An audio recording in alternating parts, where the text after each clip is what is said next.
Hello guys, we are in the next section. We told you that there are 7 steps for selling in this book, and those 7 steps you can see here as prospecting, pre-approach, approach, presentation, overcoming objections, closing the sale, and follow-up. But then if you look at some of the very latest developments, these things have changed, okay, and they have evolved.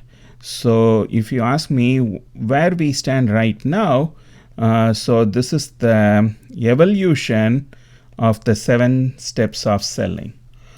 Sales have evolved. So the prospecting, which is simply creating a list of different customers and figuring out who we want to go after, it has changed into customer retention and deletion. That is, how are we going to retain the existing customers so that we can increase our sales to them? The pre-approach, which is doing the homework, has evolved into database and knowledge management. That is, you are going to maintain a large database of the customer interactions and what do they buy and how do they buy and why they buy.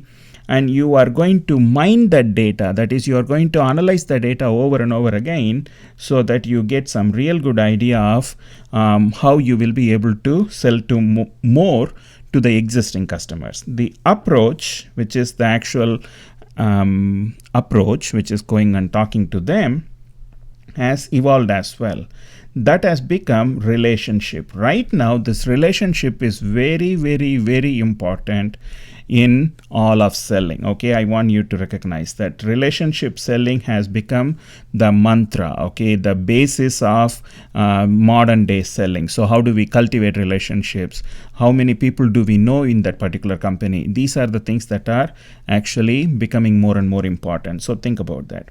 When it comes to presentation, previously presentation is all about showing them what your product can do, but it has evolved into marketing the product. Now, what are the things you can do when it comes to that? There is a whole bunch of lists that is given here, okay?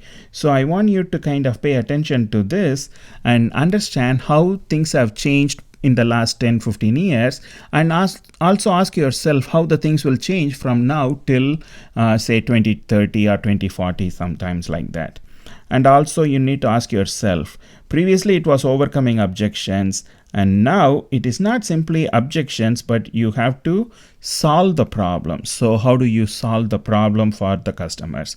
So maybe you have to go and work closely with the customers to identify their problems so that you will be able to solve their issues. And when you solve their issues, obviously they are going to like to buy from you. So it is not simply answering their objections, but solving their problems. So that is the key thing that I am trying to emphasize. When it comes to problem solving, it says the new things that you have to focus on is predetermining the needs, where the needs are, so that you can go and address them. Previously, it was closing the sale.